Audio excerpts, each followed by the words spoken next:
ગુજરાતના હૃદયમાં સદૈવ સ્થાન પામનાર ગુજરાતના પૂર્વ મુખ્યમંત્રી, રાજકોટના પનોતા પુત્ર શ્રી વિજયભાઈ રૂપાણી અને ફ્લાઇટની દુર્ઘટનામાં દિવગંતોની આત્માના શાંતિના કલ્યાણ અર્થે જૈન વિઝાને આજે સૂર્યોદયથી લઈને સૂર્યાસ્ત સુધી વિવિધ પ્રકારના આયોજન કરેલ છે, જેની અંદર સવારના નવકાર જાપનું આયોજન કરવામાં આવેલ હતું.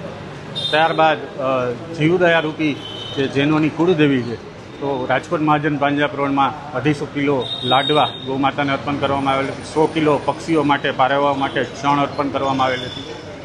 ત્યારબાદ રામચરિત ફાઉન્ડેશન ટ્રસ્ટ છે, તેમને અમે તિથિ લખાવેલ છે, જે દીન દુખિયા ગરીબ લોકોને, નિર્ધારિત લોકોને જમાડે છે અને ટિફિન પહોંચાડે છે.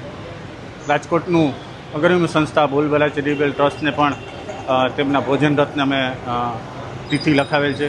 એવી જ રીતે પૂજ્ય નમ્રમુનિ મહારાજ સાહેબની દ્વારા ચાલતું અરમ યુવા સેના પ્રેરિત ભોજન અમને પણ અમે રથ લખાવેલ છે. ત્યારબાદ વૈરાસમુનિ મહારાજ સાહેબનો ચાલતું જૈન ભોજનાલયની અંદર જે 10 રૂપિયાના ટોકન ચાર્જમાં જમાડે છે, ત્યાં પણ તિથિ લખાવેલ છે. અને 1 વાગે મુકબુદ્ધિર આશ્રમમાં ધીરજમુનિ મહારાજ સાહેબ પ્રેરિત મુકબુદ્ધિર આશ્રમમાં પણ અમે તિથિ લખાવેલ છે. અને 2:30 વાગે જીવદયા રક્ષા ફાઉન્ડેશન ટ્રસ્ટ સાથે અમે છાશ વિતરણનું આયોજન કરેલ છે. આવા વિવિધ પ્રકારના આયોજનો સવારથી સાંજ સુધી, સૂર્યોદયથી સૂર્યાસ્ત સુધી વિવિધ પ્રકારના આયોજનો દિવગંત આત્માઓની શાંતિના કલ્યાણ છે અને રાજકોટના હૃદયમાં સદૈવ અમર રહેનારા વિજયભાઈ રૂપાણી માટે અમે આ કરેલ છે. અને એમના માટે આ બધા કાર્યો કરી અને એમને સાચા રૂપમાં શ્રદ્ધાંજલિ અને પાઠવશું.